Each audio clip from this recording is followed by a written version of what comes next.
welcome to the channel. Hope you're all having a fantastic day. So we are out at Buttercup again. It is the first trip with KRX. Remember, I just changed the oil, so this is literally my first trail, anything with this thing. So let's go have some fun and see what this thing does.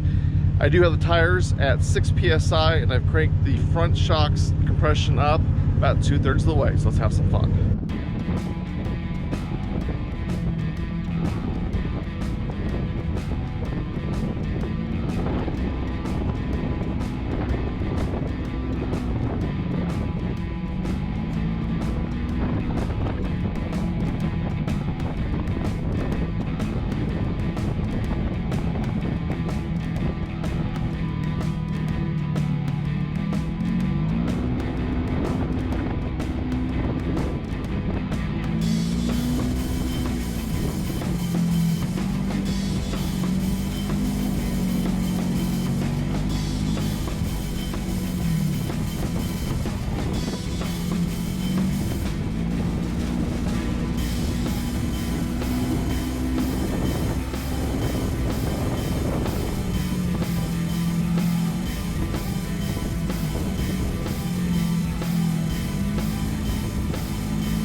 So I don't know how good the video's coming out riding. It's really windy.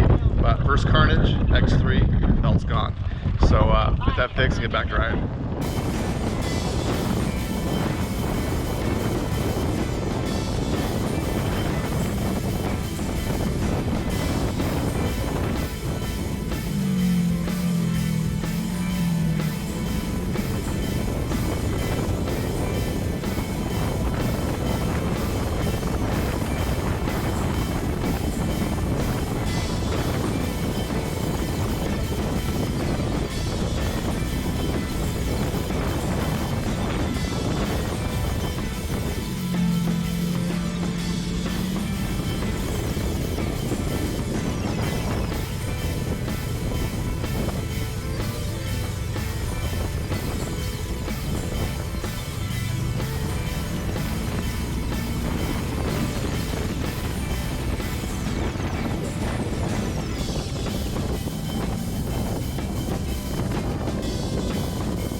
And we're back at home.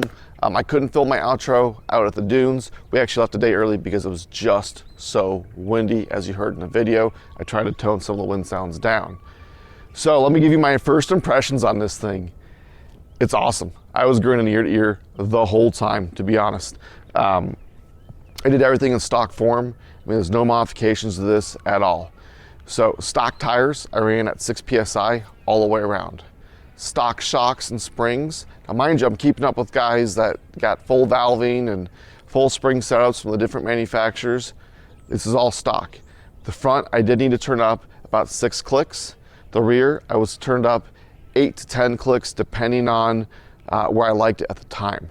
I wasn't carrying much weight in the back. I was carrying 20 to 25 pounds in a tool bag that we did get to use to help that X3 blew a belt. Other than that, this thing is phenomenal.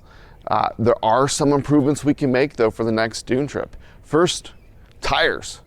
Yep, gotta get some paddles on here if I really want to compete out there. And the dunes aren't really my thing, but as dune season ends, I hope to be able to pick up a cheap set of paddles over the summer. We'll see. That's what I did when I took the Pioneer out there paddles. I got them for a few $100 and I sold them for what I bought them for, so not a big deal. Harnesses, man. Harnesses are gonna be key. That's always been the plan for the upgrade. They make the really cool Click 6. I think I'm gonna go with that. It just depends on when I get around to purchasing it and installing it. We'll do a video on that for sure. Other than that, I thought this thing was awesome. You really didn't need much more. I mean, yeah, I'd like a little bit more power, but it's under warranty. We're not putting a tune on it by any means. My inexpensive top right here, the Jeep one, perfect. No issues. I didn't expect to have any issues with the actual mesh part up here. More of the bungees that have some issues. Didn't have any issues. I checked all around. All of them are 100%, no abrasions, no nothing. I really expected these back ones to have some issues. Other than that, this thing was awesome. I did over 130 miles. I used quite a bit of fuel. I got 8.6 miles a gallon on fuel, if anyone cares. I like to track that stuff, but I mean, my motorhome almost gets that, so that was pretty impressive. But you are in the gas all the time. Never got hot in the belt, was always at 1 bar, occasionally hit 2 bars, but not for more than 4 or 5 minutes, and right back down to 1 bar. And the engine temperature sat at like 186 to 190 degrees. So overall, extremely happy with my purchase. I understand why everyone that has one of these is thoroughly enjoying them. There's not a lot of complaints, and the complaints are really small, you know, a little this or that adjustments, but overall, this thing is probably one of the best machines on the market if you're looking for a non-turbo machine. And I know they're coming out with some turbos and supercharger kits. They're just not OEM. So stay tuned for some more update videos coming on. We got the winch that we have to install, but we're gonna modify that before we put it on. We got a couple other things going on with it and some more rides coming up. So don't forget to like, share, subscribe, and until next time.